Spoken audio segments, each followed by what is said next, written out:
evaluate Zena is Ken.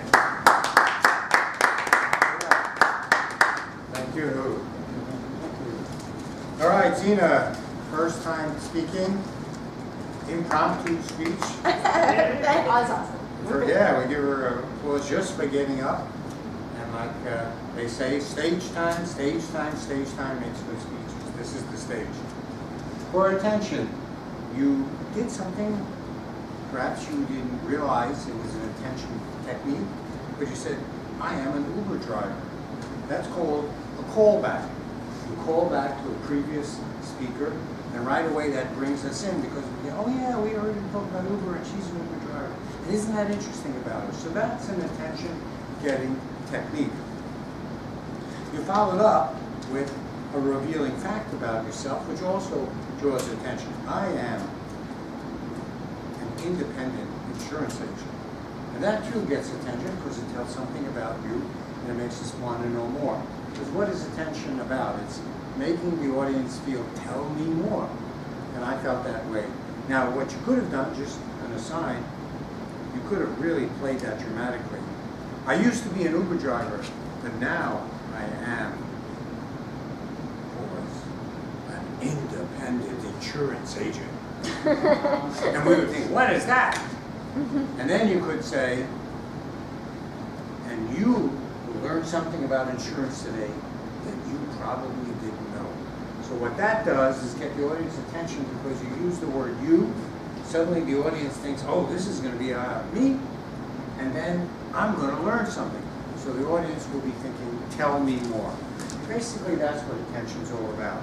Get the audience to pay attention because they want to hear more. On the content, the basic idea of your content was to give some background about what commercial insurance was and what individual insurance was, and you threw in some interesting facts about commercial insurance and personal insurance.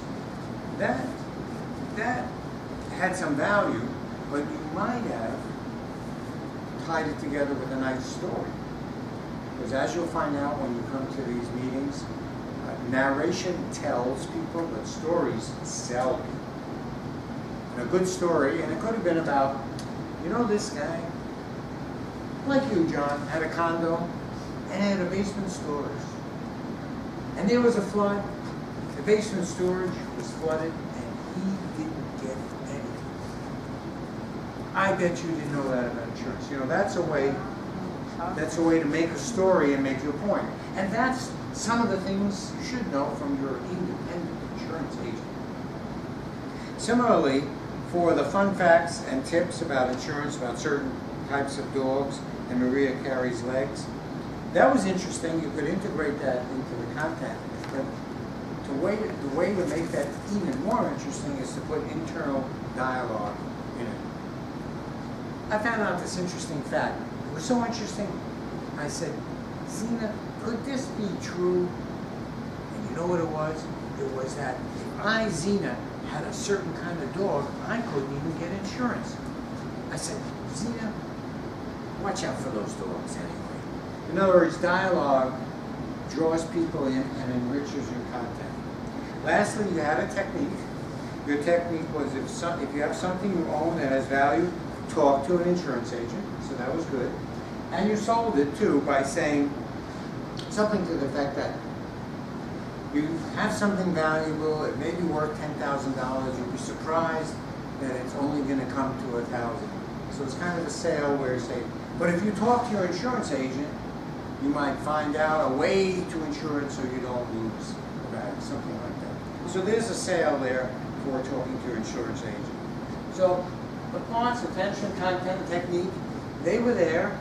They were in a fog, in a mist, but I could see them there. They were coming out. And if you come back again and again and practice, get up here on stage, you'll do it.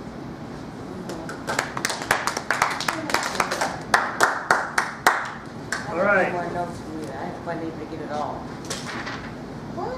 Okay. Free. Now we'll do our round table. And for the round table, when you